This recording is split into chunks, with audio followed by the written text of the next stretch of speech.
Okay. Someone might have had a night last night after work, but it's fine. We're here and we're bright-eyed and bushy-tailed, baby. Jared, how are you feeling this morning? I love the OG three-ways are great. I'm so excited about this show. Yes. Also, I'm very excited about this day of sports that we have. It is like it's just a bevy, a plethora, a buffet of options for us today. So let's not waste any time. Let's get right into it. As I now think about going to a buffet for breakfast. Look at you starting the show. That's my job, Jared. Thank you very much. I appreciate that. Let's get into it. And let's bet it. We're talking MLB today. We have some PGA Championship with our friend Diane Knox Balas, who's coming on in a little bit. We have NBA Morning Radar talking about the Heat Celtics game tonight. NHL Ice Picks, the Blues taking on the Avs tonight. Only one NBA, one NHL game, a lot of MLB games. And then the PGA Championship is just heating up with the guys that made the cut. So let's get into it. Let's bet it. YRFIs and NRFIs. Yes, runs first inning. No runs first inning. Yesterday, the no runs first inning went 7-6. They're now 291 and 291 on the season. A perfect, if my math is correct, gentlemen, 50%. The MLB run scoring average through 582 games is 28.44%. Now, some notable streaks for both of you. Cincinnati has had 4 straight no-run first innings. Milwaukee has also hit 4 straight no-run first innings. So with that, Jared, I'll let you go first. What NRFIs do we have on our slate today? Oh, we've got ourselves a NRFI today. And the strategy has been changing a little bit over the last few days. I'm a little more inclined to try to ride these streaks and a little more inclined to bet the no's because I think we're starting to get some reliable data. I'm not saying I'm always going to bet the no, but before it was like yes plus money or nothing. Now I'm a little bit more lenient, a little more flexibility, I guess, as we get into the meat of this regular season. So I'm going back to Cleveland tonight. We bet it last night and it hit, even though there was an error that almost screwed up everything. But luckily, we got out unscathed in Cleveland. But we're going back to the Guardians-Tigers game tonight. And you want to talk about streaks. The Tigers, I have bottles of milk or cartons of milk in my fridge that are older than the last time the Tigers scored a run in the first inning, which was all the way back on April 23rd. It's been a while. It's been a really long time. 25 games. I don't know if I said that analogy right, but we're just going to go with it. Wait, do you actually have nasty cartons of milk in your fridge at this point, or should we be concerned? Should we send help? Are you okay? You're allowed to have cartons of milk from April 23rd. Real bad. I just hope it's not dairy milk. Some almond milk will last you for a while. True. Dairy milk is out. We're not drinking dairy milk in 2022, are we? We're not doing that. I screwed up that analogy so bad that I'm not even going to acknowledge how bad I screwed it up. We're just going to say almond milk and coffee is GOAT. I love that. I drink that all the time with a little vanilla sprinkle in there too. But speaking of sprinkles, I think it's going to be. I don't think there's going to be a whole lot of offense sprinkling here in the first inning of this Detroit-Cleveland game. That's because Shane Bieber's on the mound for the Guardians, 7-0 in NRFIs this season. We like that. So basically what we're doing here is we're completely ruling out one half of this inning. The Tigers haven't scored a run in the first since April 23rd, and Shane Bieber's on the mound. So I feel very confident that part of the equation will come up in our favor. Now let's go to the Tigers starting pitcher, Alex Faedo. I apologize if I mispronounce his last name. It's spelled F-A-E-D-O. So it might be Fido. Who knows? F.A. Udo used to be a great player in the NBA and in college basketball. That's a great name drop there. But Fido is 3-0 to the NRFI this season, and he hasn't walked a batter in 3 first innings. We like no walks when we are betting these NRFIs. The worst possible thing is walk, then a little ground ball, then a sac fly, and then all of a sudden you're screwed. You didn't even give up a hit. So no walks for Fido in the first inning this year, and he's facing the Guardians for the first time, which we like. Yeah. I like when first inning against the guy, you're still trying to feel him out. So I feel very good here. I only laid 15 cents on this NRFI at Bet365. That's about my max pain for laying juice on a NRFI. But we'll go back to the well. Detroit, Cleveland, NRFI tonight. Hey, if it ain't broke, Jared. If it ain't broke, don't fix it, my friend. If it ain't broke, So there's don't like fix 3 it. teams that Eight. you, I feel like, cherry pick for these NRFIs or YRFIs. There's like 3 teams that you lock in on. Yeah, Baltimore, Detroit, and anybody playing at Coors Field. I feel like those are like your go-tos. That, you know what? Listen, the stats don't lie. I mean, again, when a team hasn't scored a run in the first inning in a month, it's hard to go against that. And when Bieber's on the mound, so you're right. If it ain't broke, don't fix it, ladies and gents. Stats don't lie, and ball don't lie. Speaking of ball don't lie, what strikeout props, AG, do you have today? All right. So I think we're getting a look into the future here in Baltimore later on tonight. Kyle Bradish, over 4.5 strikeouts at +114. Feels a little trappy to me, but I'll bite on it at plus money here. Has put together back-to-back strong performances against 2 of the better lineups in baseball. 6 strikeouts against the Yankees, 11 strikeouts against the Cardinals the other week. This is his first time facing a Rays roster that's kind of middle of the road when you look at strikeouts. And I think that's an advantage for Bradish. He gets touched up a little bit, but has a 25.3% K rate. 4.5 feels a little suspect to me, considering what he's done his last 2 outings. But he's still, he's a young kid, so I'm going to bite at the plus money here. Big news though.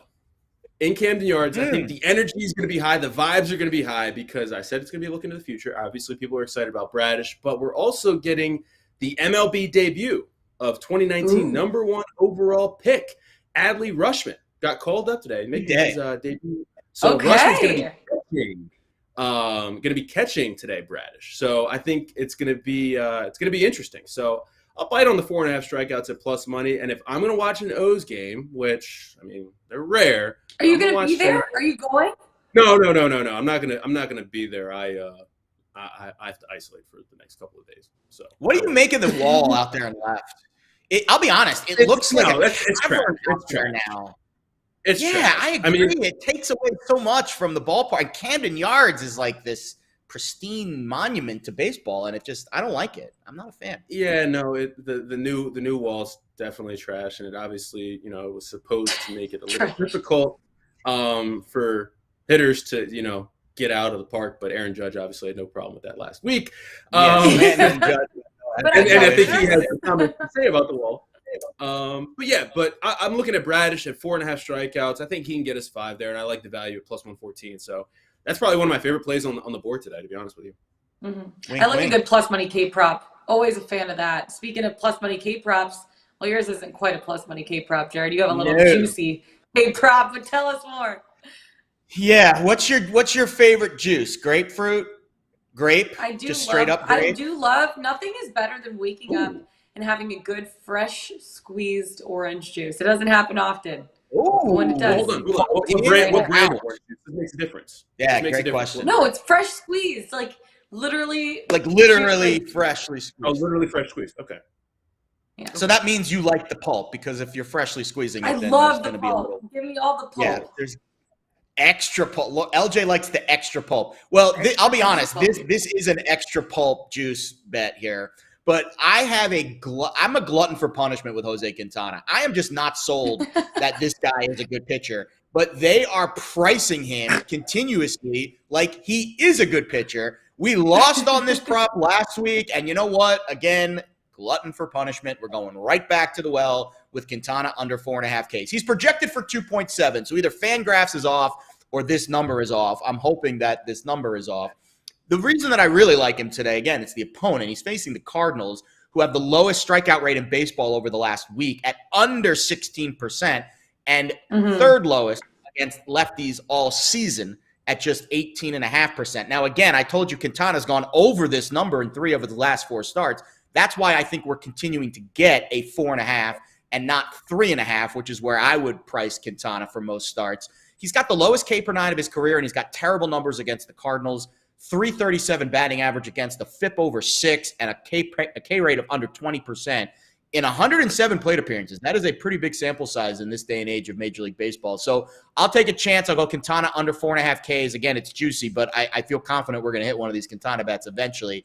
And finally, I'll give you the Astros team total in the first 5 innings at plus money here, over 2.5. They're facing John Gray, and I am just a John Gray fader all season if we're going to get this number. He's allowed 3 earned runs in 4 of his 5 starts this year. The only one he didn't was a day game against the Yankees, and they were just, swinging for the fences every pitch.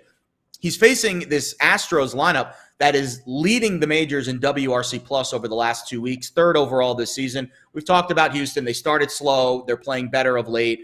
I think 3 runs in 5 innings against John Gray is very fair at plus money, and we'll take it plus 105 over at DraftKings. So 1 juicy K prop and 1 plus money. This is an LJ pick, a plus money team total for you in the first plus 5 money this team afternoon. total and a pulpy strikeout prop. I love Very it. pulpy. Actually, Alex hates it. Okay, let's take it all the way from the park to the course. Sorry, Alex, we're saying bye to you for a second because we're bringing on Diane Knox Balas, talking a little PGA Championship. We have 2 in the PGA Championship. The guys officially made the cut, so we're going to break it all down, what we're live betting throughout the weekend. Diane, happy Saturday. How are we feeling today? Is the pregnancy nausea going away a little bit?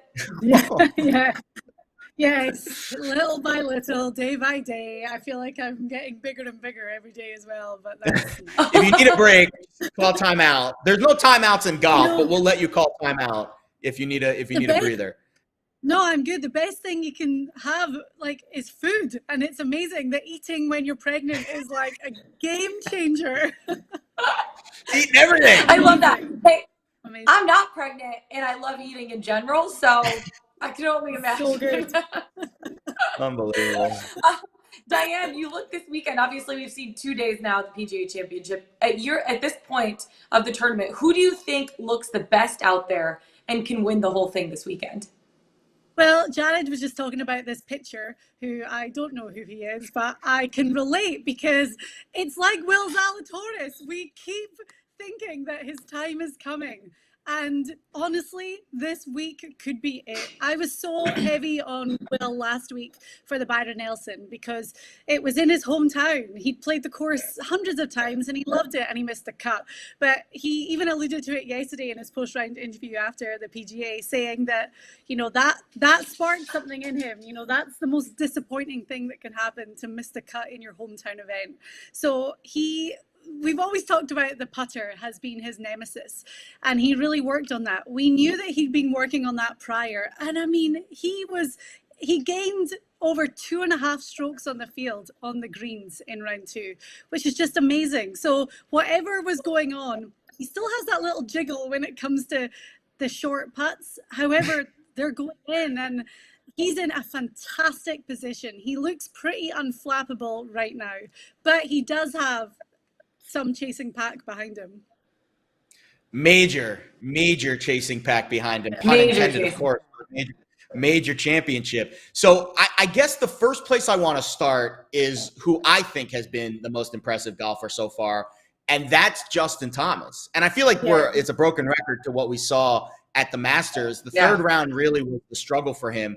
But when I look at the top of this leaderboard, Diane, 6 of the 7 guys at the top had the early tee time Thursday, late tee time yesterday, and the scoring conditions, the difference in the scoring conditions yesterday from like 4 o'clock Eastern till the end of the second round. I mean, it was almost like the guys were playing a different course. And if you're Justin Thomas, you're sitting there like, wait a minute, I went 67 in blustery, crazy, windy conditions, and these other guys get, basically no win for their round. So I'm pretty upset with Justin Thomas today. And I think now it's a level playing field. All the leaders are going to have the same scoring conditions for the most part in the afternoon. For me, JT is the pick for me to win it over the next 2 days, because I just think he sees this course as like, wait a minute, I just tore it up in bad conditions. Now they all are on my level. What are you seeing with Thomas this week?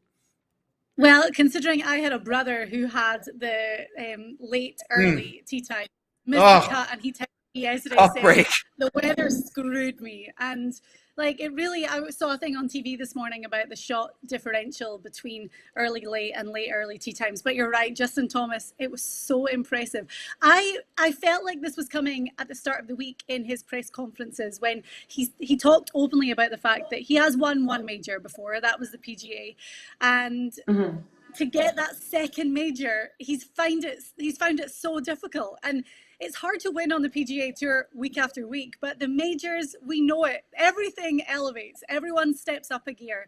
And I agree with you. He, tee to green, he's gained 3.67 strokes on the field. And we knew the approach was going to be such an important shot for this week. And we've seen guys really fall down there, but he's gained 2.41 strokes. So his game is in fantastic form right now. And I agree with you, a bit of a level playing field starting today. It's cold. I mean, we've seen the guys this morning, they're all bundled up, and that wind is going to play a role again today before things calm down a little bit more tomorrow. But I think he's only 3 shots back. That's not a lot when you have a player of the caliber of JT. And I'm interested to see how he's going to attack today from the get-go. You look at a guy like Neiman, speaking of guys that have made some mistakes, but also have had some good moments as well. He's had 5 birdies, 6 bogeys on Friday. Is this a guy that if maybe he cuts out on some mistakes, he can move his way up to the top 10? Yeah, I love Neiman. And it's, I think it's a joy to watch him play golf. I feel like everyone feels that. And we saw, even at the Masters, got off to a great start before falling away. And as cliche as it sounds for him, he just needs to put those 4 good rounds together, and hopefully he can put the foot to the gas today. But another one is Mito Pereira, who's his really good friend. He's from Chile as well. And my goodness, yesterday he was on fire. So we have him right there in contention. And listen, we have an amazing leaderboard in that we have Will at the top on 9 under. And he's got a ridiculously impressive major record, played in 8, 4 top 10s already. And he's really in pole. But then Pereira's only 1 shot behind him. So you've got these young guns at the top. Then you've got JT, who we know is so hungry for that second major. And then a real veteran in Bubba and Rory on -4 right behind. So the leaderboard, you look at it and smile because it's got everything you could possibly want on a moving day of a major championship. Yeah. I love this leaderboard today. And I'll go through a few of your live picks because they correlate to what we've had a lot pre-tournament too. Cam Young, top 5. I mean, listen, this is a guy, both Young and Gooch were 2 of your pre-tournament long shots. And I'm looking at strokes gained tee to green. These now they were fortunate, especially Young was, with the late tee time yesterday, and he really made up some ground later in the day. But these guys are all 7+ strokes gained on the field tee to green, Young and Gooch. So you like those guys to finish in the top 10, top 5. And in Speed, listen, I'm still holding out hope that Jordan Spieth turns it on today. He did out yesterday that my gut is he goes low today. And I think it's a day for him to go 66, 67. I like his break par score at FanDuel is plus money. I like that a lot. But you think Spieth still has a chance to get into the top 10. I agree with you. Yeah, I think I agree with you. We are going to see 1 super low round from Jordan, possibly 2. But I agree with you. I think today is going to be the day. I think he's going to make a real charge up. And then I think tomorrow it's going to be about sustaining that position. But, I saw Jordan plus 330 for the top 10. And I'm like, I agree with you. I said it. He has got that low round in him that's waiting to come out. And we've sensed a little bit of frustration over the past 2 days. Is he going to win the PGA? No, I don't think so. And this is the one that he's missing for the career Grand Slam. And that's why I was so big on him this week. But I think a top 10 is so realistic. Cameron Young has impressed me so much. I picked him at the start of the week at 80-1. This guy's a rookie on the PGA Tour. We've talked about his stats and the season that he's had, but top 5 plus 650, top 10 plus 230. And there's definite value in there because I think that, okay, he's 2 under, so he's 7 back right now. But when you look at the guys that are in the top 10 right now, they're on 2 under. So he just needs to maintain that position and keep going. And I think that Cameron Young has showed us that he can really dig in and produce some great finishes. And then Taylor Gooch, I said this at the start of the week, he was my hometown pick. He's the only guy in the field from Oklahoma, went to Oklahoma State. We've seen some real magical moments him, and we're getting him top 10 at 360 right now, plus 360. So I think that for a lot of these guys, when it comes to a major, we saw it with Tiger. You grind to make the cut, and Tiger really did grind his back nine yesterday to make the cut. You know, it was amazing, and his caddy even said it afterwards. The sheer grit that you see from Tiger, it's unmatched. But these guys make the cut, and then it's like, okay, cool. Now we have the weekend to really make some moves. And I think the likes of Gooch, Spieth, we said it. I think that they're really going to take advantage of that. I mean, would we expect anything less from Tiger Woods, honestly, though? No. Right? The interview yesterday after his round, so he went right from the course right to the interview. He looked like he had just been through like a war. Like he was like, I mean, he was. I know, but at his age, with his injuries, to make it through, and then I think he double bogeyed an early hole and still was able to. He was just like exhausted. Listen, I love Tiger, but I would expect some regression. I would expect him to fall off a little bit, just like he did at Augusta. In April. I mean, he went 78 over the weekend at Augusta. He looked just dead after making the cut yesterday. But if he's surprised me before, so we'll see, I guess. It is, you're right, and but it's up here for him. I don't think. Yeah. Obviously the physical ailments, and we could see the limping, and I mean, someone on TV had said it looked like his leg was pulling a breeze block along behind him, because you could tell he was in visible pain, and he's open about it, that he has to go after the round, have ice baths and have all this treatment just to be able to play and walk the following day. I hope we don't see a repeat of Augusta National, because it was the pattern that let him down. It was such a it was a shame, because that's always been such an amazing, exciting, dynamic part of his game. For him, it's here, and it's a whole new level, right? It's hard for anyone else to relate. He's reshaping his swing. Right. He can't swing the same way he used to. He has to completely reshape everything. I mean, he's a remarkable golfer. He really is. One more guy I want to ask you about, Diane, before we let you go. Outside pick that you have to win this tournament this week. Tell us a little bit more about your 22-1 odds that you have. I think is in an amazing position, and having watched his rounds pretty closely over Thursday, Friday, he's playing some really good golf. His form kind of fell away a little bit. We talked about this. He was ill, and then he just didn't regain full strength for the Masters. So that wasn't really a clear representation of where he is right now. But I think that maybe a little bit of redemption. The putting for Answer has been phenomenal this week. And we always know that approach shot is just a strength of his game. He's a phenomenal iron player. So I really expect Answer to make some moves this week. And I liked it at plus 2,200 for him to win now. I thought they were still pretty good odds. And I would love Will to get it done this week, because I feel like we've been championing him for such a long time. But that leaderboard, Jared big on Justin Thomas, and then you have someone like Answer, who it seems to me it's only going to be a matter of time before he has a major under his belt. And could this be that week? The guys seem to love the course, which is great. So we're going to have, as we said, colder conditions today, that wind again picking up, and I think it's got all the makings for a very exciting major Saturday. Answer's tee to green numbers are really good too. Ball striking's been tremendous this week. I mean, if he can figure out off the tee and just his scrambling, that's been his weakness. All right, I have 3 picks that I have scoring wise today, and of the 3, I'm curious your favorite one.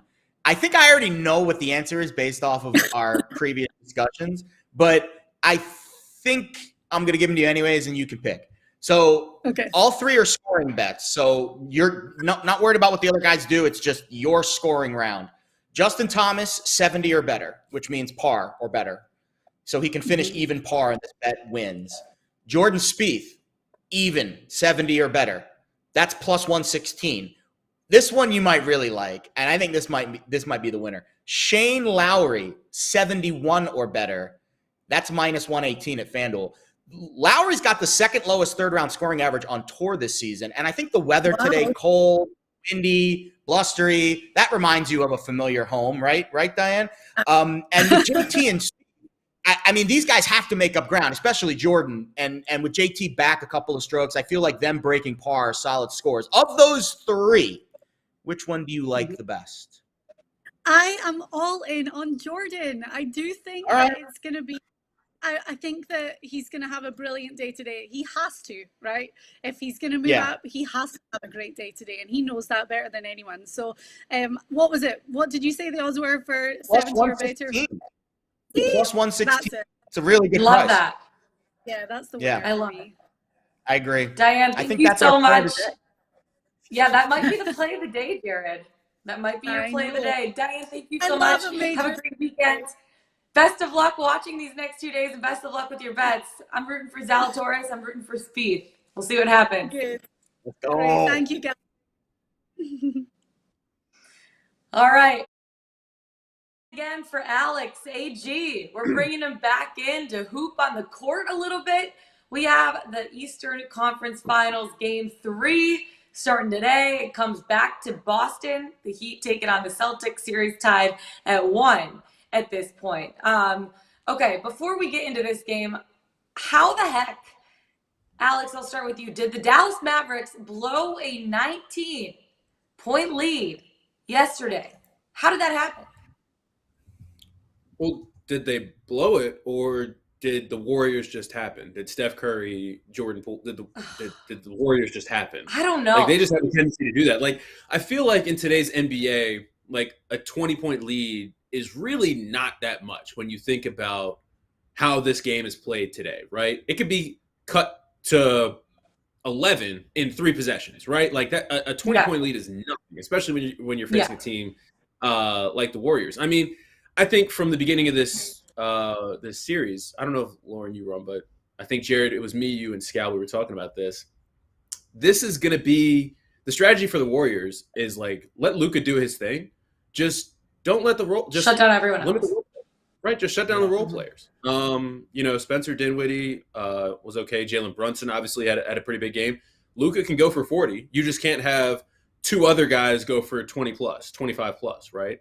So Luka can get us 42 as long as on the defensive end, they just can't do anything with the Warriors, and they haven't been able to do anything with the Warriors so far. I know. Yeah. Jared, your thoughts on that game and how it kind of ended? Well, we're 2 wins away from a nice, juicy Warriors 5-1 nugget to win the West. Great job again, too, by Scal last night. Nailed the rebounding props. We lost by the hook on Clay. Steph was over in the first half at plus money. And I think Zeno hit a nice same-game parlay last night. I was going to say, you guys put together a nice little same-game parlay.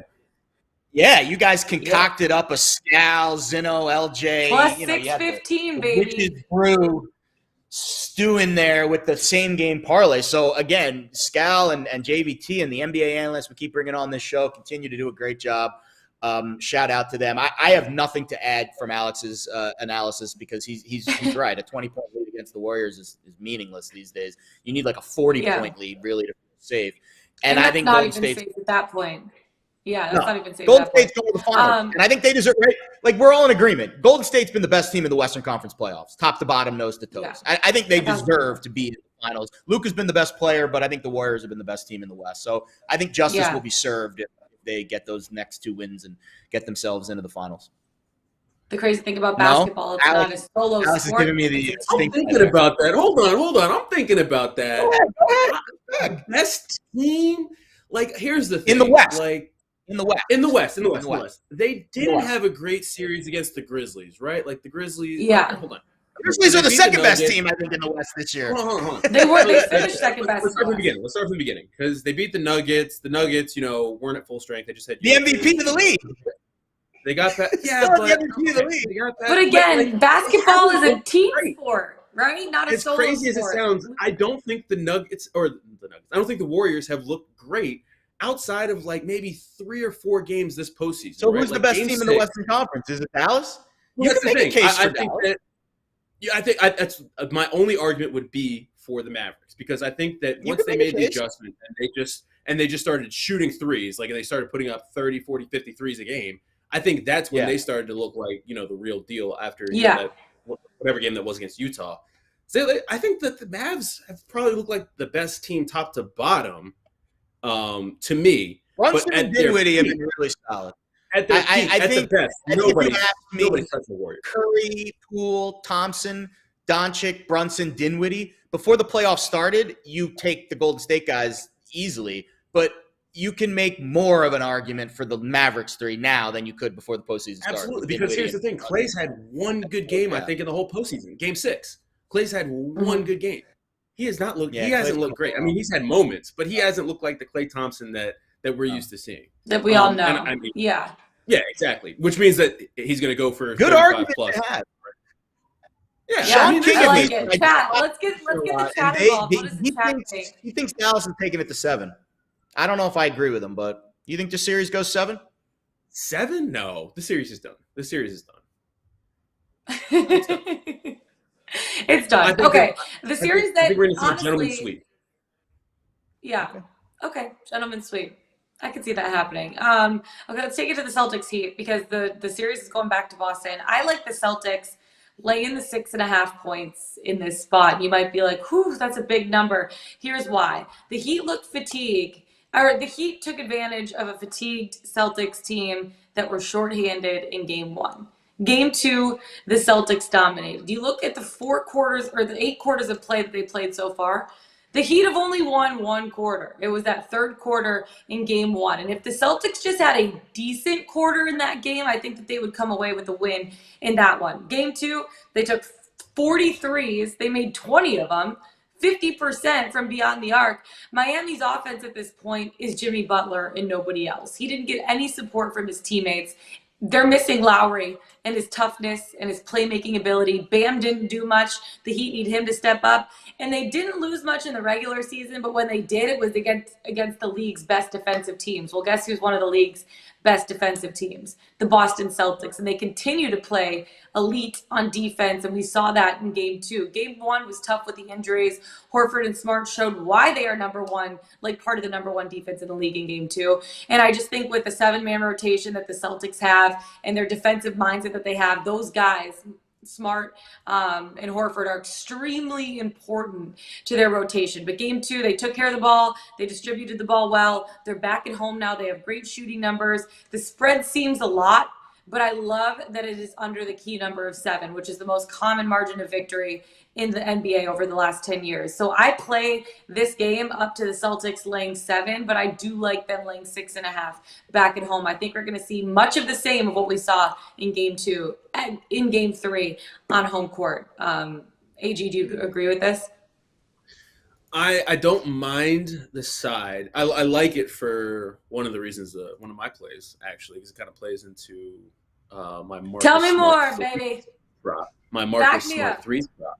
Because, listen, the Celtics returning home, so for whatever reason, I feel like that means that Celtics role players are going to be getting more involved and be playing with more confidence.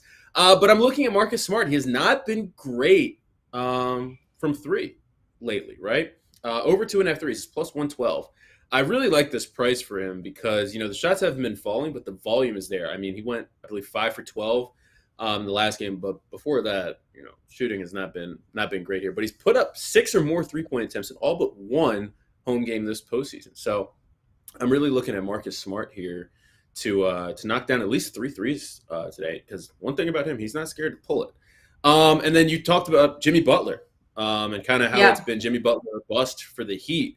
And it's really been Jimmy Butler or bust for the Heat in road playoff games this postseason. So I also love Jimmy Butler over 26.5 points at minus 110. This was almost my play of the day, but I don't think I'm going to change it to that. Producer Jack, stay on your toes. I might change it to Jimmy Butler, but I don't. Yeah, we never really know until the play of the day actually happens. Yeah, so it's just a feeling in the gut, and you either roll or So right now it's not. But Jimmy's gone over this number in 3 straight games, right? And in 4 of 5 road playoff games this postseason, he's gone over 26.5 points. So this just seems like a gimme for me because really on the road, it has literally been all Jimmy Butler. And he's even come out and said that, this postseason, everyone's talking about, his 40-point performances and kind of what's gotten into him. He's even said he gets selfish offensively. So Jimmy, keep being aggressive, keep being selfish. I love Jimmy Butler over 26.5 points. That's probably my favorite play of this game. Well, Jimmy needs to stay selfish because no one else is doing anything offensively for this team. So exactly, he's got to do something. If they're going to win the game, he needs to have at least 30 points or more. Truly. Okay, from the court, let's take it to the ice, boys. Well, you guys don't really have any plays. We only have one game on the ice tonight. No. Can I just add how impressed I am, Lauren, with your nugget on the key number in the NBA? I just looked it up while you guys were talking. You are 100% right. 841 games, 6.5% have landed on 7 since 2012. That is by far the most in the NBA. That is a very impressive nugget. Probably the most impressive nugget you've ever dropped in my presence. So I think I'm just going to take the rest of the show off after that. That is honestly. I mean, okay. you're 100% Let's go. spot on with a 6.5 spread and the fact that the games landed on 7 like that. I had no idea. My mind is blown that is the most landed on number in the NBA over the last 10 years. Mind blown. I would have expected it to be 3 or 4, right? 2 or 3. Yeah. I would have expected 2 or 3, but no, 7. Well done. Mm-hmm. Thank you. Thanks, Jared. Wow. Now that my ego is bigger than it needs to be, let's move on to the ice picks, where my ego is going to get even bigger because I've been killing my ice picks recently. One of them is actually my best bet of the day, so I'm going to save that for a second. But the other bet that I have, well, it's only one game today. The Avs taking on the Blues. The series is going back to St. Louis. Beautiful city of the Arch, as I like to call it, even though it's the gateway city. Actually, fun fact for you. The first time we ever played in St. Louis, the Avs ever played in St. Louis, it was my first season in 2019. And I always opened the show as a sideline reporter. And I go, welcome on into the beautiful city of the Arch. And it became like a whole thing. All of my coworkers made fun of me for it. So then they got to St. Louis yesterday. And let me show you this. Mark Mosier, who's the play-by-play for the Avs, he does a really texted good me. job. The city of the Arch. Welcome to the city of the Arch. So it became a thing. Was there a reason why? Like, did you get bad info, or did you just say, "Oh, there's a big arch. I'm just going to call it the city"? There's a big arch. It's the city of the Arch. Yeah. I thought it was called the Gateway to the West. I thought that was the nickname for St. Louis. It's the city of the Arch. No. It's the city of the Arch. It's the city of the Arch from now on. We don't call it anything else here now, and it is only known as the city of the Arch. When I think about arches, I think about McDonald's, but that's because I'm just a fat kid at heart, I guess. I do love the golden arches. I actually might go get myself an Egg McMuffin after this. Speaking of, but I digress. Anyways, let's talk about this Avs Blues game for a second. So I like the over 6.5 in this spot. For me, the Avs are one of the best offensive teams this season. Nathan McKinnon, Cale Makar, Mikko Rantanen haven't scored yet in the first 2 games in this round. They're due. They are absolutely due. I know the under cashed last game, but the over is hit in 6 of the last 8 games between the Avs and the Blues. So I'm excited to see how the Avs respond after their first loss of the postseason. But I think this is going to be a high-scoring game at this point, and I think that the Avs offense is going to get going. Obviously, the Blues got their job done. Last game, they scored 4 goals. The Avs just need to get it going on their side. The one thing that I look at is the Blues limited the Avs last game to only 3 high-danger scoring chances, which is the lowest that they've been held to the entire postseason at this point. I think that Jared Bednar is a good enough coach to be able to make adjustments. So I think offensively, they're going to get it going a little bit more. Cale Makar is going to get his rhythm offensively. Nathan McKinnon's going to get his rhythm offensively. Look at the over 6.5. Now, before I get into my other bet, Gerard, let's go to Pickswise.com. Hold on. What? Are you on a bet? You don't have any bets in the Google sheet. I was scared to put it in there because I'm scared of you. Blues money line. Scared of Lauren. No. Blues money line is no. where I'm at for this game. Listen, I love this spot as a home dog. I wanted to just come in full villain mode. Yeah, this is a heel turn right here. He doesn't even put it in the Google sheet. I have no time to prepare. She got vodka in that water bottle. That's how I wanted to just catch everyone completely off guard here because I saw what was in the chat. I saw what was going on in the doc, and I just wanted to hop in and give my play here and just give out the vibes. So Blues money line. The vibes are not immaculate right now. The vibes are not immaculate. Listen, Guys, this is just me looking at the number, nothing more. I just love this spot for the Blues as a home dog coming off that 4-goal performance in Denver. Confidence is high. The defense has been playing great. Jordan Binnington's been great between the pipes. Listen, this Blues offense, too. I feel like everyone talks about the Avs, their offense. They haven't got going yet. They're going to get going. Because they're one of the best. Offense. Listen, this is a Blues offense that had the third high-scoring offense in the regular season, so they can score as well. I think they're going to be home today. Everyone's going to be fired up. I think this is a great spot for them and a great price at plus 140 on the money line. So I'm looking at the Blues because everyone's on the Avs today, right? So I'm going full heel. Can I settle this? This is the first time that the Avs, though, on the money line are less than minus 200. So it's true. Yeah, you're getting, and there's a reason why. Here is the one thing I will say: the Avs have not looked very dominant in the first 2 games of this series. They have not. The first game one they did. Game 1 they did, but they ran into Jordan. I know, but Binnington is the equalizer. Binnington is the equalizer, and I think he's better than Kemper. So you're telling me that Alex gets the better goalie at home at a favorable price? It's hard to argue with his logic. I'm with you, Lauren. We've got the Avs on the series minus 1.5. We need an Avs. No, don't do that. Don't play the middle, Jared. Don't play in the middle. Don't play in the middle. I'm not playing in the middle. I'm giving you your due. That is, of all of the bets that you've given out today, that is probably the sharpest of them all. Because you're right. You have the better goalie at home catching a good price. It's hard to – and everyone's on the Avs today. It's hard to argue that angle. But I'm still rooting for the Avs because we have them on the series line. So while you might be right, the Blues might be a good bet, I'm not pulling for this bet. I hope the Avs win today. I hope they win. I want to argue back with this, but I want to save it for my best bet of the day. But the one thing I will say, Alex, that you said that the Blues are in the top 3 offensively during the regular season, that just backs my over a little bit more. The Blues and the Avs both in the top 5 in goals scored per game during the regular season, over 6.5. Take it, baby. Take it. I'm gonna push back, but before we do, Pickswise.com, Jared, who's our 3-star play of the day? Because I need to give out my best bet, and I'm chomping at the bit. Got a few, actually. And I just called an audible on Jack, so he's going to have to change my graphic anyway. So we're going to slow roll this for a second to give our producer time to get all the graphics in.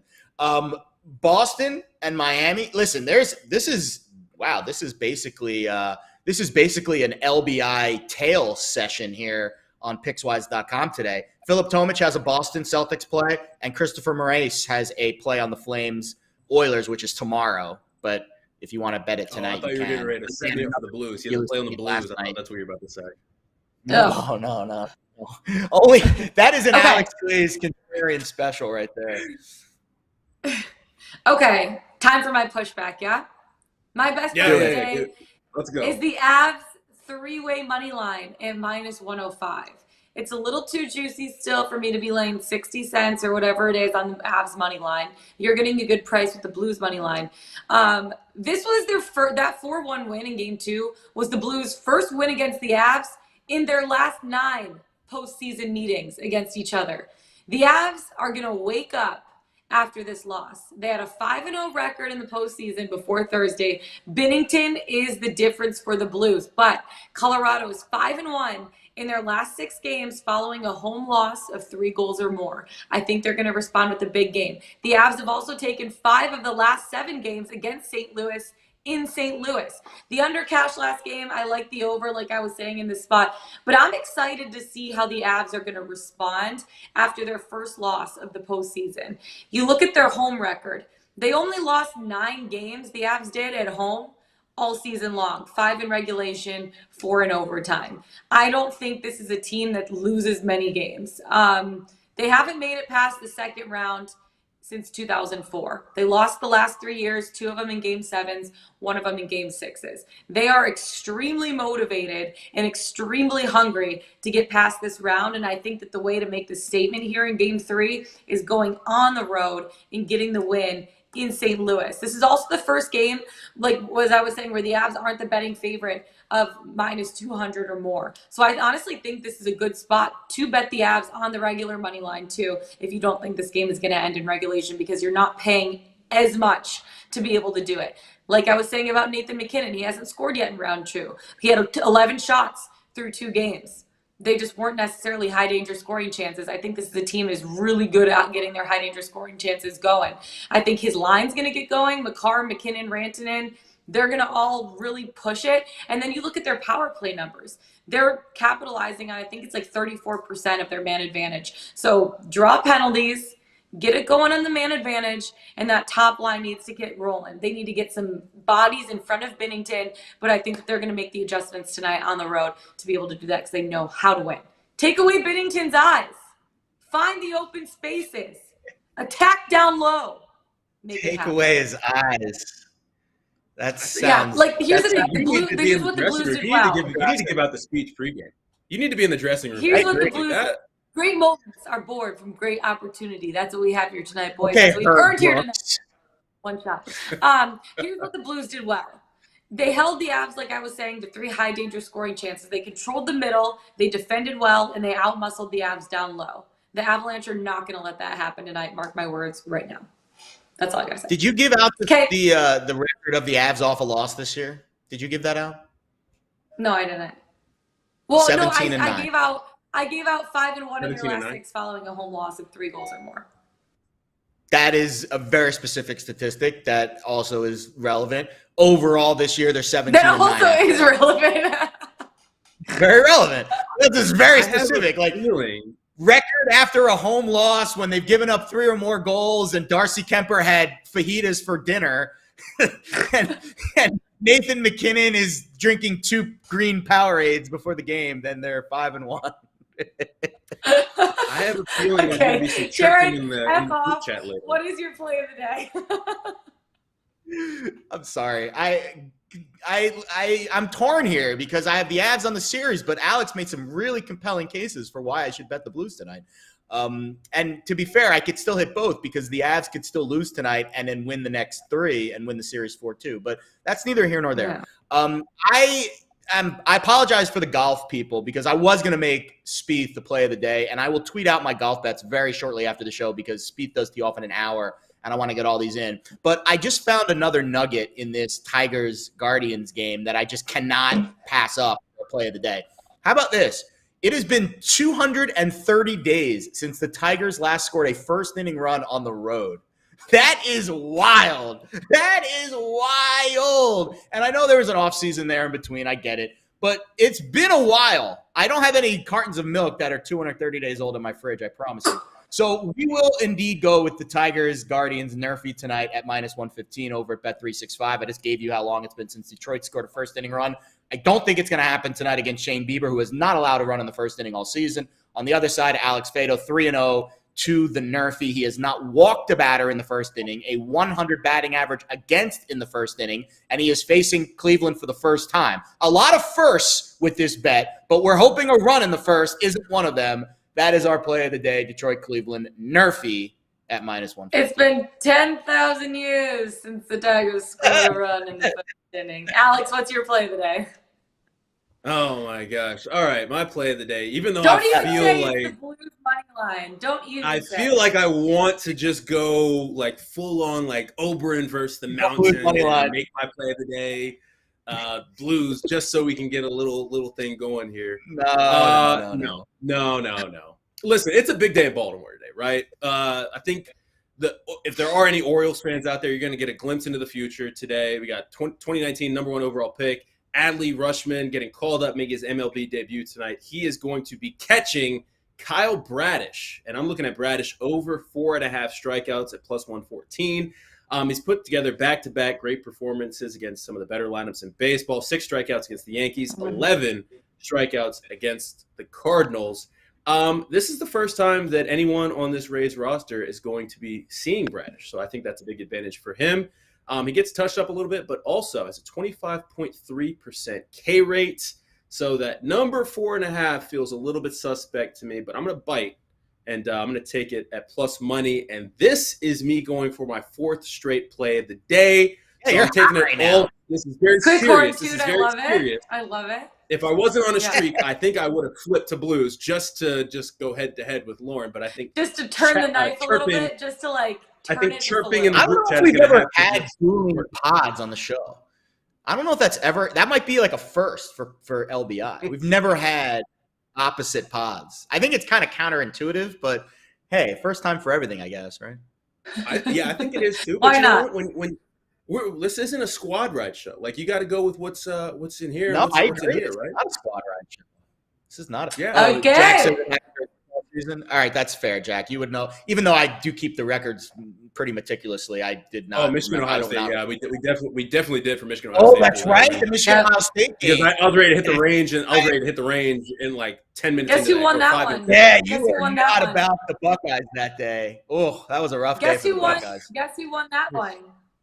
Well, hold on. Lauren. If we're going to really bring up Michigan, Ohio State, I honestly, it's my fault because I didn't check the weather and didn't see that it was going to be snowing. As soon as I saw it was snow, I knew I was dead. I knew I was dead in the water. I will say, Jared and Alex, Yeah, you gotta Lauren's check the the Doppler Doppler queen. radar. Doppler You queen. gotta check the Doppler radar. Never make Hold on, that hold on, mistake. hold on. You know what? Come on. Let's make this interesting. Everyone wants to call you the Ice Queen. Let's play for the crown. Let's play for the crown tonight. One game does not determine the crown. One game. Hold on. Wow. Are you? Handshake. If you're scared, just say it. If you're scared, just This say is it. the Game of I'm not Thrones. I'm not scared. The Game of Is this for the Thrones. crown? Wow. All right, I'm a witness. This is big. This is big news. My armpits are sweating a little bit, to be honest with you. I'm a little sweaty right now.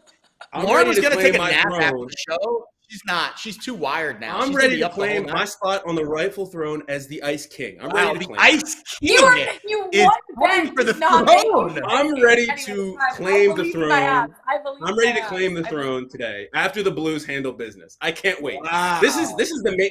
This is the main Got the screen graphic tonight. and everything. Celtics Heat is on the second screen. Blues Avs is on the main screen tonight. Unbelievable. What a night Let's we've go, got. Avs, baby. I am so Colorado excited for this Avalanche, game do now. not I don't let even me care down who today. wins. Do not let me down. Oh, Let's man. go. All right, Lauren, we're ending Stall the your show on ass. that. I'm getting all Lauren, you gotta stressed. check My those palms ads. sweaty, knees weak, arms are heavy, vomit on the sweat already, mom spaghetti. Happy Saturday, guys. Have a great day. Best of luck with your bets. Let's go, Avs. Let's get it. Let's bet it. Oh my gosh.